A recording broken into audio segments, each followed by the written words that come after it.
what's happening around the world and what's happening here at home.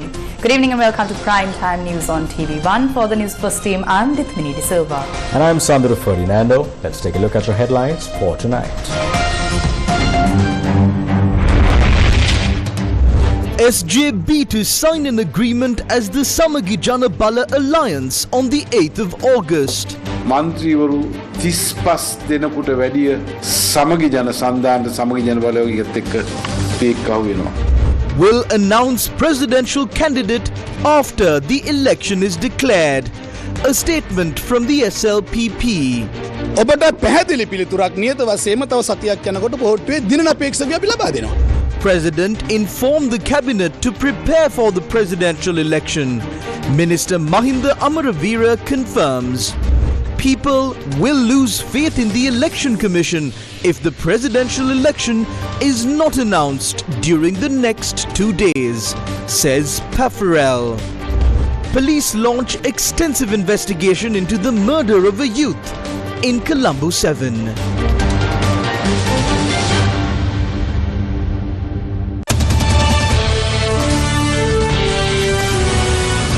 Road to Election 2024.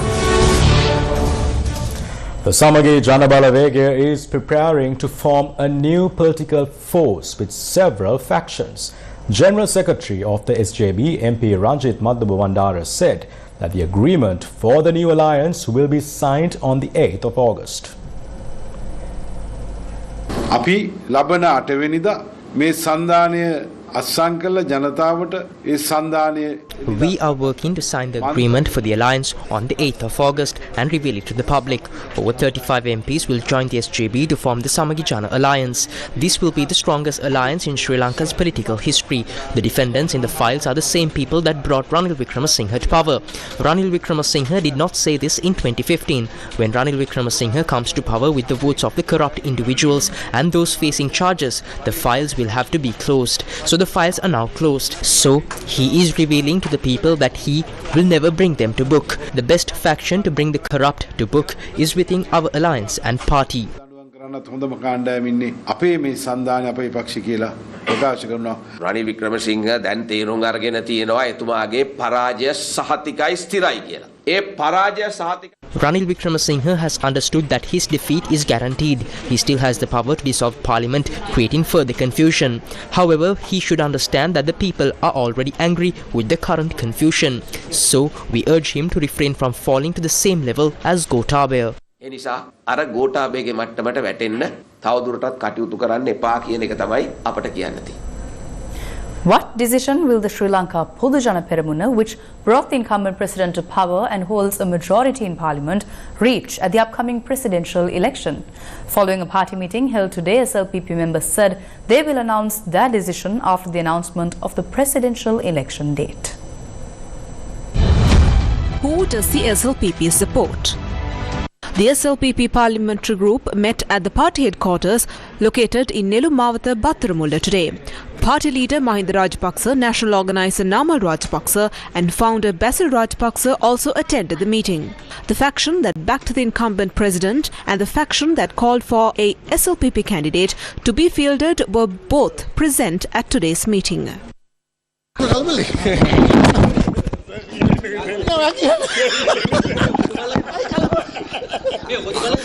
එන්නකෝ ඔහම ඉන්නකෝ ඔහම ඉන්නකෝ ඔව් තව සතියක් ඇතුළත කියනවා ඉතින් මගේ මතේ කියලා ඉවරයිනේ දැන් මට අලුතින් කියන්න දෙයක් නැහැ මගේ වෙනස් කරලා නැහැ ඉතින් ඒ මතේ ඉන්නවා මෙතුමා ඉන්න ඔව් මෙතුමාලා කියන්නේ පොට්ටුවෙන් කවුරුරි ඕන කියලා ඉතින් හරි අපි දෙගොල්ලම කියන්නේ හොඳ අපේක්ෂකෙක් දෙන්න කියලා හොඳ අපේක්ෂකෙක් එන්න කියලා කවුද හොඳ කියලා කවුද ඉතින් ඇයි එච්චර කලබල දැන් මෙතන මේ භූමිය අහන්න එපා එළියේදී අහුවොත් මම ඔකට උත්තරය දෙන්නම් මේ මහත්තයාගෙන් අහන්න මෙයා තමයි අද දවසේ නායකයා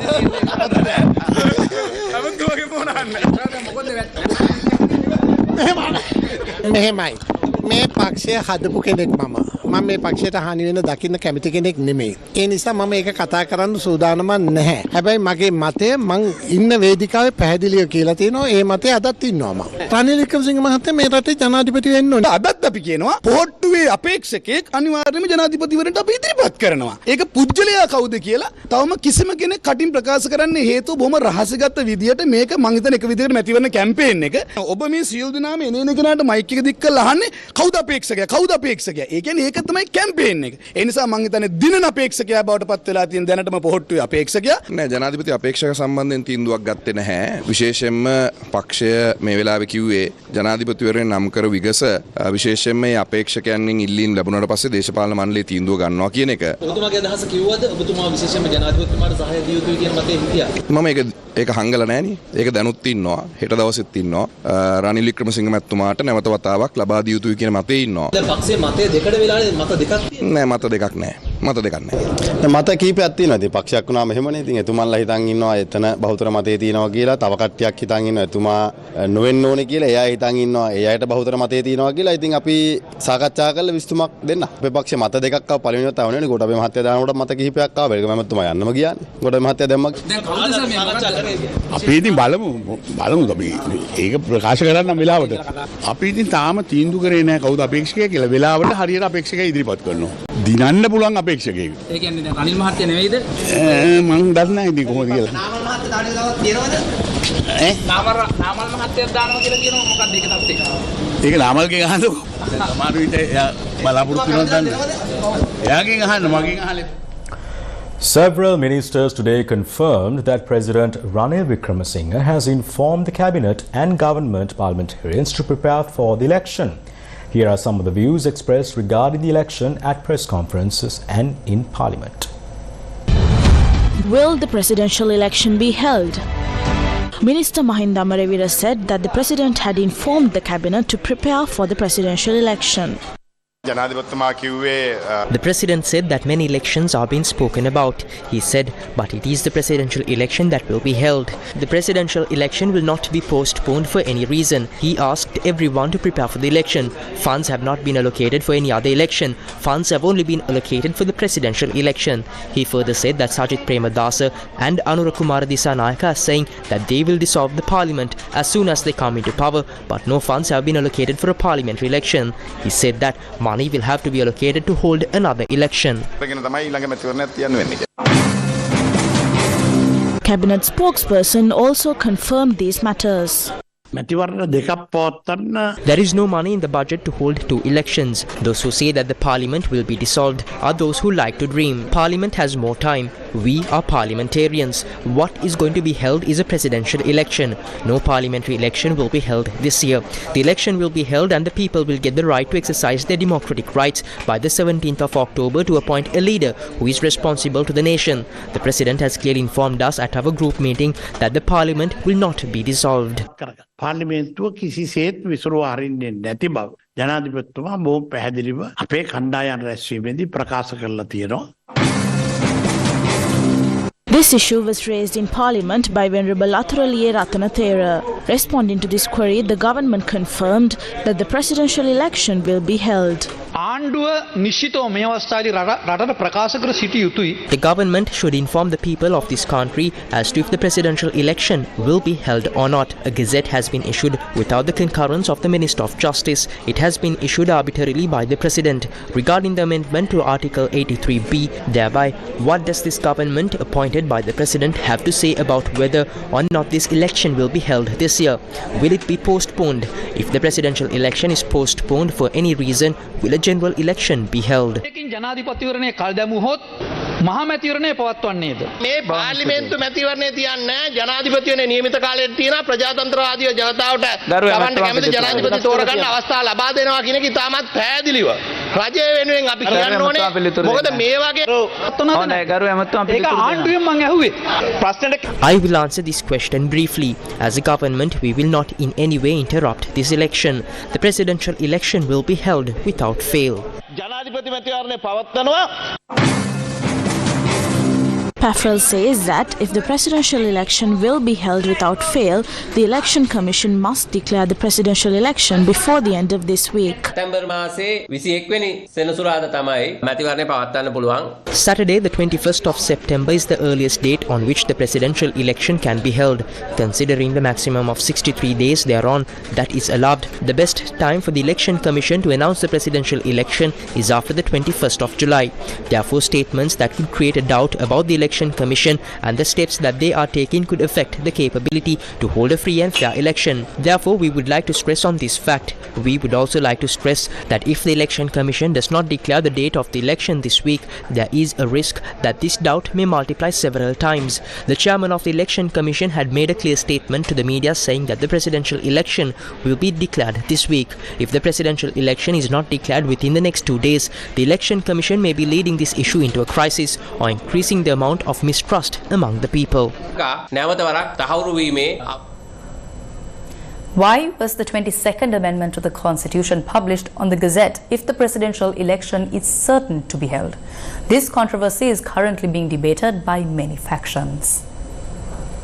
What will happen to the 22nd Amendment to the Constitution now? Given the current situation, the clause regarding a referendum in the Constitution is causing confusion. The Constitution states that the term of office for the President is 5 years. However, another section indicates that a referendum can be held to extend the term beyond 6 years. The government has announced that it will present an amendment to the Constitution to correct this. This constitutional amendment has now been published in the Gazette, allowing it to be presented in Parliament this week if necessary. Is this amendment intended to have an effect on the holding of the presidential election?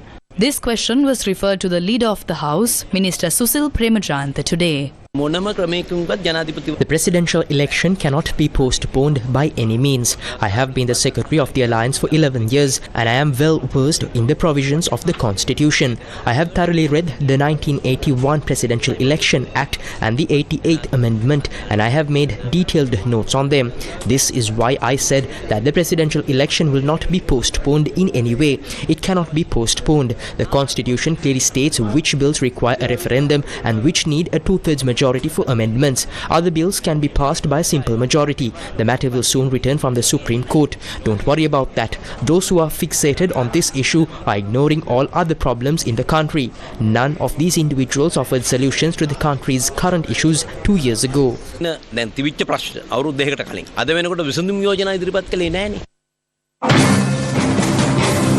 The proposed amendment to the constitutional amendment was a topic of discussion in Parliament today. The 22nd Amendment has been a controversial topic. The court has clearly ruled on 5 occasions that the President's term of office is 5 years. There is no need to revisit this issue. The Minister of Justice said on Friday that amending the Constitution would be a time-consuming process. This suggests the government may intend to bring in this amendment. However, the general public will not approve of this. Furthermore, the cost of holding the referendum is estimated to be around 10 billion rupees. If the 22nd Amendment is indeed approved by a two-thirds majority in Parliament and then require a referendum for ratification, the total cost could reach 10 billion rupees. Can the country's economy realistically handle such a significant expenditure? The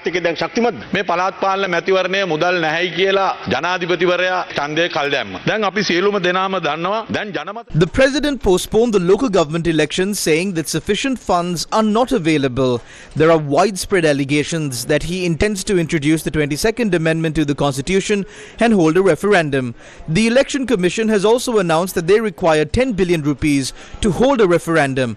The President tried to use the loopholes in the Constitution to his advantage. After 2 attempts failed, he then brought the 22nd Amendment through the cabinet. The Minister of Justice stopped him, and then the President bypassed the Minister of Justice in order to proceed with bringing in the amendment. Today, the Minister of Justice, however, claims that he was informed of this decision. These actions suggest that President Ranil Wickremesinghe's pursuit of the 22nd Amendment is aimed at destabilizing the country, potentially creating uncertainty and disrupting the upcoming presidential election. This contradicts a statement he made in Parliament on the 28th of April 2015, where he pledged not to pursue amendments that could affect a presidential election. Parliamentarians like Jayampati Valiamuna stood with the president against the Rajapaksas. Now he has betrayed the people of this country. Shame on the president. Who will come to do politics with you? That is why he is joined by bankrupt people like Mahindananda, who were with Gotabaya Rajapaksa and have massive allegations of corruption and fraud against them.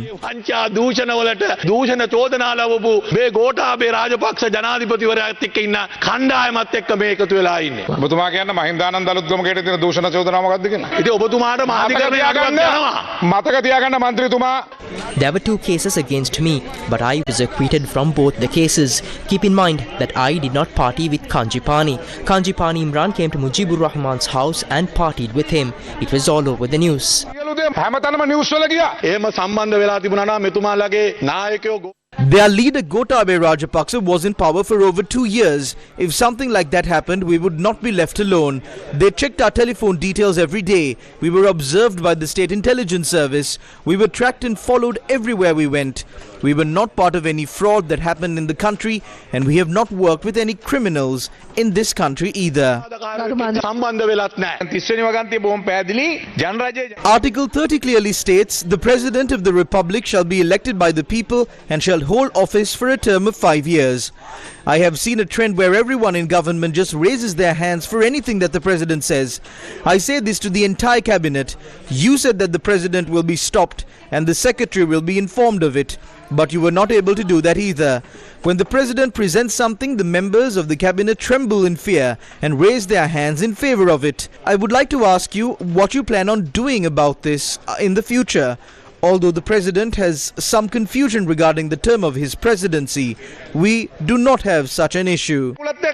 ශ්‍රේෂ්ඨාධිකරණයේ දුන්න ඩිටර්මිනේෂන් එක නිගමනයේ පැහැදිලිව කියලා තිබෙනවා ජනමත විචාරණයකට යන්න ඕන වෙන්නේ. In the Supreme Court determination, it clearly states that no matter what is stated in Article 83, a referendum must be held if the democratic voting right of the people is curtailed. If the people's rights are broadened, there is no need for a referendum. Whether it is changed from 6 to 5 years, it means that the voting right of the people are broadened. Since this issue was dragging on for a long period of time, the bill presented to the cabinet was approved with the intention of rectifying this error. I am responsibly saying that anyone of this parliament can go to the Supreme Court, but the Supreme Court has delivered the judgment on the legality on several occasions. There is no need to go for a referendum to pass these amendments, but no amendment can be made to the constitution without a 2/3 majority vote of the parliament. ආකාරයකින් ජනමත විචාරණයකට යෑමේ අවශ්‍යතාවයක් නැහැ. හැබැයි ආණ්ඩුක්‍රම ව්‍යවස්ථා සංශෝධනයක අකුරක් හරි සංශෝධනය කරනවා නම් 3න් 2ක ඡන්ද බලය ලබා ගැනීම අවශ්‍යයි. The former chairman of the Election Commission, Mahinda Deshapriya, said that postponing the election is a crime. He made this statement in Jaffna. Definitely no one can postpone the president election other than through the constitutional amendment. It is very difficult task. It must go through the Supreme Court and the truth of the parliament and the referendum. So no way to postpone the presidential election. We are sure and we hope it is a crime to postpone the election. If anyone tries to postpone any election or disturb the election, it is a crime. Opposition leader Sajith Premadasa said that the children are the ones who have become helpless due to the rise in poverty in the country. දුගී බව වැඩි වෙනවා සේම. As poverty increases, hundreds of thousands of micro, small and medium-scale industries have closed down today. Children suffer the most in this vicious cycle, including small children and school children. They are deprived of the full strength and care they deserve. Prices of equipment and books are rising rapidly, leaving little attention for the children who become helpless in this poverty and deprivation. Particularly, I want to remind everyone that if the children come to school without a meal, it is the responsibility of the rulers and the temporary guardians of this country to ensure they do not faint in the classroom due to the hunger. Providing a lunch to every child every day at the school is required. අන්තිකාමරවල කලන්තේ දාලා වැටෙන එක බලන් ඉන්න එක නෙවෙයි. එසේ නොවන්නට ස්ථිර දිවාහාර වේලක් පාසල ක්‍රියාත්මක වෙන හැම දිනකම හැම දරුවෙකුටම ලබා දීම. The opposition leader made these comments at the 364th phase of the Sakwala Smart Classroom program, where smart classroom equipment and dictionaries were donated to the Homagama Pitibena Mahavidyalaya. The People's Struggle Movement announced today that they will contest the presidential and general elections.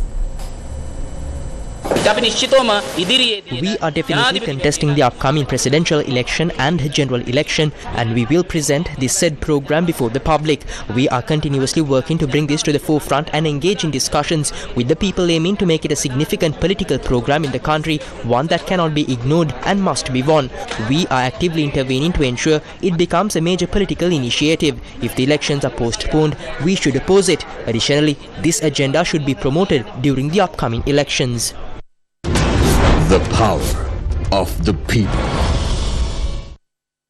The Election Commission was empowered to declare the presidential election 6 days ago. We'll be back with more news right after this commercial break. Stay tuned. The Symphony Orchestra of Sri Lanka proudly presents Romantic Masterworks, an enchanting evening of romantic-era masterpieces conducted by Dusyanthi Pereira, featuring Dr. Jonathan Guest on clarinet and young Sri Lankan pianist Dhiren Fernando. 27 July, 7 p.m. onwards at the Lionel Wen Theatre. Tickets available now. Electronic media sponsors: Yes 101, Legends 966, Newsfirst and TV1. Last month, this time, a world of stories, knowledge and music just out of reach. Sri Gunananda, a small school in rural Sri Lanka, yearning to learn. A new chapter has begun. Classrooms, once quiet, now hum with the joy of discovery, music and stories, sparking imaginations. Gamadda, for the people, by the people. Welcome back. Today is a day that brings back the memories of one of the darkest days in Sri Lankan history. Today marks 41 years since Black July, a day on which Sri Lankans who had been living in peace and harmony for thousands of years were divided and pitted against each other, all for the selfish political goals of a few. The violence that gripped Sri Lanka on a day like today, 41 years ago, split our society in half and changed the course of our nation forever. The violence on that day claimed the lives of many of our brothers and sisters. The destruction to property on that day was immeasurable. The events that led up to this bloodshed are written in Sri Lanka's history books. One thing that is clear is that this day of violence was not an isolated incident. This bloodshed was the result of the political decisions of Sri Lanka's post-independence leaders, which divided and shattered Sri Lanka society. These political decisions were made to serve the selfish political aspirations of a few and not for the greater good of Sri Lanka. The rulers consolidated their power. Their families' place in Sri Lanka's political sphere was assured. But what happened to the people of Sri Lanka? The people were divided. The economy was in tatters. Thousands of innocent people lost their lives. But while this incident was a direct result of the selfish political aspirations of a few, we must not forget the brave Sri Lankans who worked against this violence and bloodshed. While a few in power worked to sow the seeds of hatred, there were those who protected their fellow citizens at great risk of their own safety. The story of those who risked their lives to protect their fellow brothers and sisters amidst the chaos speaks volumes of what true Sri Lankan patriotism and brotherhood should be. The North and South Solidarity Organization hosted a Black July commemoration today. The commemoration was held at the Boralla Cemetery Junction. The insecure situation that was created by Black July still prevails. Therefore, we are hosting this commemoration for the public to live in peace and harmony under the theme, No to another Black July, no to another bloodshed. Since our political right to live peacefully is not being ensured, every day is a dark day to us. It is against this darkness that the few of us are standing up against. The Cabinet has approved a proposal by the government to plead an apology regarding the compulsory cremation policy enacted in Sri Lanka during the COVID-19 pandemic. A joint cabinet paper submitted by the Ministers of Justice, Foreign Affairs and Estate Infrastructure Development was approved yesterday. According to the statement on cabinet decisions, 276 dead bodies of Muslim people who had passed away due to the COVID-19 virus were cremated, and in the year 2021, February, permission was granted to bury the dead bodies under strict restrictions. In July 2021, a study was launched by the Ministry of Water Supply with the assistance of University of Jawaharlal to identify the SARS-CoV-2 virus in aquatic environments in Colombo and Kandy, including the river water, the water released from the hospitals, other quarantine places and other potential places where the wastewater was discharged. It was revealed in this study that there is no virus in the surface water. A second study was also completed in March 2024 by the China-Sri Lanka Joint Research and Demonstration Centre for Water Technology under the Ministry of Water Supply and Estate Infrastructure Development that investigated the transmission of SARS-CoV-2 virus to water resources, including the groundwater, and it was confirmed that the feces and the urine are the primary source of the transmission of the virus, but not with the safe burial. Meanwhile, the Cabinet has also decided to prepare a draft bill on burial or cremation of dead bodies on religious discretion. A man was found stabbed to death inside a three-wheeler parked in Ward Place, Colombo early this morning.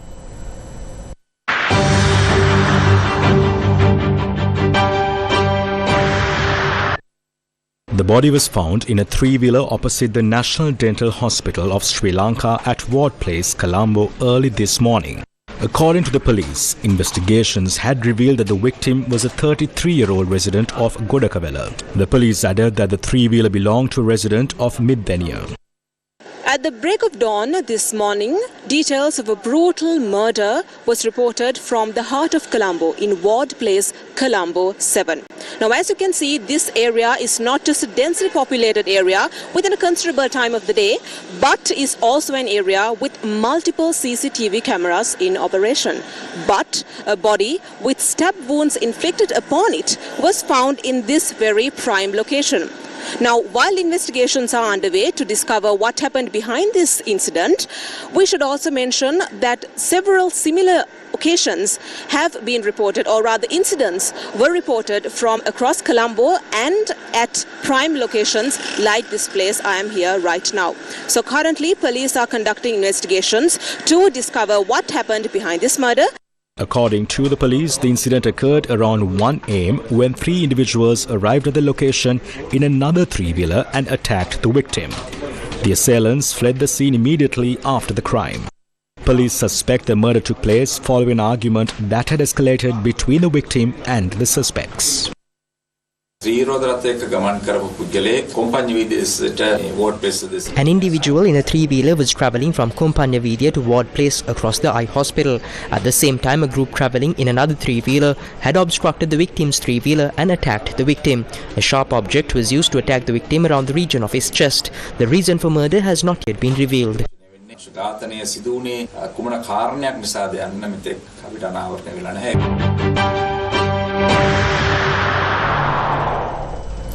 It was revealed in Parliament today that the government has paid 144 million rupees to Sirasa Biotech, a company that is accused of supplying fake medicine. Sirasa Biotech is accused of providing fake vials of the drug rituximab administered to patients with serious nerve disorders and the drug human immunoglobulin to the Ministry of Health. Following a question raised by SJB parliamentarian SM Marika, it was revealed in Parliament that Sirasa Biotech, the company accused of supplying the fake medicine, had been paid over 144 million rupees. Sirasa Biotech Isole's Biotech Pharma Limited has been paid 144,293,357 rupees due to the ongoing proceedings in court. Payments worth 132,476,256 rupees that were due to be paid to Isole's Biotech Pharma have been stopped. It was revealed in court that the vials said to be of the drug rituximab and human immunoglobulin were filled with water or a similar substance. Based on the revelations in court, a total of 107,911,481 rupees had been paid to Isole's Biotech for the fake rituximab drugs. The sum paid to Isole's Biotech for the vials of fake human immunoglobulin is 306,301,875 rupees. The payments were made from an account of the Medical Supplies Division. At the time details of the fake medicine came to the limelight, that account only had a balance of 17,000 rupees. The handing over provision of service to issue on-arrival visas at the airport to a foreign company was a subject of debate in Parliament today. Recently, the chairman of the Committee on State Finance, MP Dr. Harsha De Silva, tabled a report compiled by the committee regarding this controversial deal. Today, State Minister of Finance Shahan Sema Singh said that the report has been tabled without the agreement of a group of MPs. There are about 27 members of the ruling party and the opposition in this committee. A majority of members in the committee, including myself, which adds up to about 16 members, have signed and informed you in writing that we do not agree with the recommendations made by the chairman. Accordingly, the report presented on the 12th July 2024 by the chairman of the committee, Honorable MP Dr. Harsha De Silva, is false and consists of errors. Thereby, we can see by tabling this report, the parliamentary privileges of myself and the other members of parliament have been breached. I request you to consider this as a matter of priority and refer it to the Ethics and Privileges Committee of the Parliament.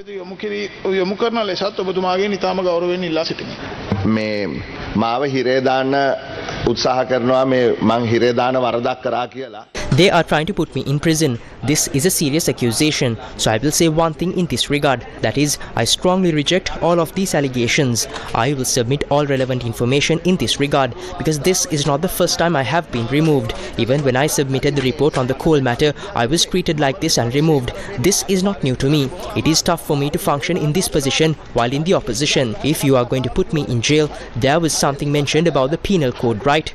Right. Put me in prison. I am not afraid of going to prison. Harsha De Silva has not come here to be afraid. If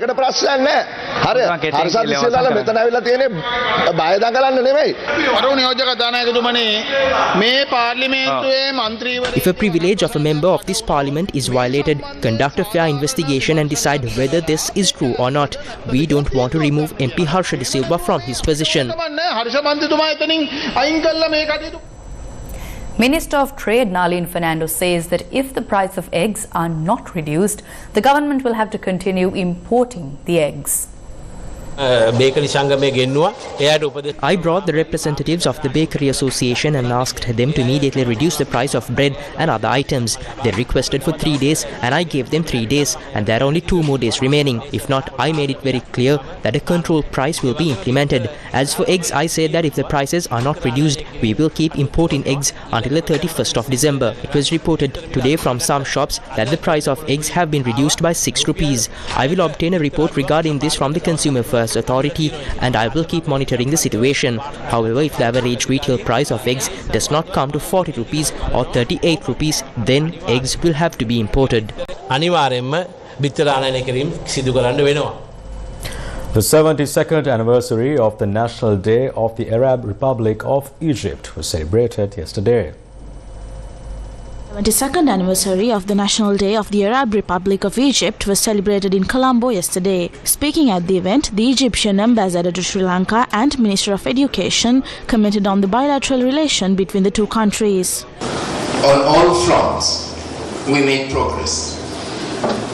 Politically, we did make progress with political consultations, with meeting between our two ministers, and hopefully soon with a visit by the Honorable Ali Sabri to Egypt. Economically, we did as well. The number of Sri Lankan investors has doubled. in number, in volume, and in magnitude. Security-wise, we're always coordinated, and culturally, definitely. In all these interactions, we focused on people, leaving no one behind. Sri Lanka believes that business delegations should be encouraged to explore opportunities for promoting trade, investment, knowledge sharing, tourism, and other services. Sri Lanka looks forward to expanding and strengthening its relations with the African continent in line with our strong commitment to Afro-Asian solidarity that flourished during the early years of the non-aligned movement. Sri Lanka has obtained observer status in the African Union. Former President Mahinda Rajapaksa, State Minister of Foreign Affairs Tarka Balasuriya and parliamentarian Professor G.L. Pires were among those who attended the event. Leader of the National People's Power, Kumara Dissanayake, met with the Minister of State for Foreign Affairs of Japan during his visit to Japan. During his visit to Japan, leader of the National People's Power, Kumara Dissanayake, met Suge Yoshifumi, the Minister of State for Foreign Affairs of Japan, yesterday. Their discussion focused on Sri Lanka's current economic and political landscape, the long-standing friendship between Sri Lanka and Japan, and the future of diplomatic and economic ties.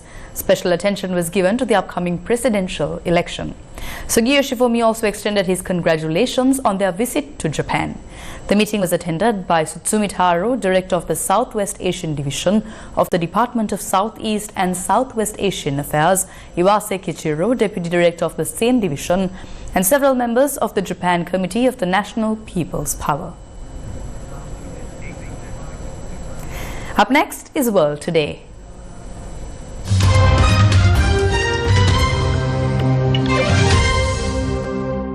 Finance Minister Nirmala Sitharaman presented her 7th consecutive budget in Parliament today. Nirmala Sitharaman announced key employment schemes and also revised the tax structure in the new tax regime, while the slabs in the old tax regime remain unchanged. The Finance Minister announced a major reduction in customs duty on cancer medicines and mobile phones. Imported gold, silver, leather goods and seafood will also get cheaper. The government plans to cut its fiscal deficit to 4.9% of gross domestic product in 2024-25, below the 5.1% figure in February's interim budget. It has reduced its gross market borrowing marginally to 14.01 trillion rupees. Vice President Kamala Harris has secured the support of a majority of Democratic delegates to become the party's nominee for president. A survey by the Associated Press said she had received the endorsement of more than 1,976 delegates needed to win the nomination in the first round of voting. That means Harris is on course to be crowned the party's standard bearer and take on Republican Donald Trump in November's presidential election. It becomes official when party delegates hold a roll call vote ahead of next month's Democratic National Convention in Chicago. A court in the United Arab Emirates has handed 57 Bangladeshis long prison terms for holding protests in the Gulf state against their own country's government. 3 of the unnamed defendants were sentenced to life for inciting riots in several streets across the UAE on Friday, while 53 others were jailed for 10 years and 1 for 11 years. It cited their court-appointed defense lawyer as arguing during Sunday's trial that the gatherings had no criminal intent and that the evidence was insufficient. Amnesty International condemned what it called the UAE's extreme reaction to the mere existence of a public protest on its soil. Protests are effectively illegal in the UAE, where foreigners make up almost 90% of the population. Bangladeshis are the third largest expatriate group. Meanwhile, Bangladesh's Prime Minister Sheikh Hasina has blamed her political opponents for the deadly unrest in the country, adding she was forced to impose a curfew for public safety. Security forces are accused of excessive force against student protesters, in which more than 150 people have been killed in the past week. Police have arrested over 1,500 people, including several senior opposition leaders.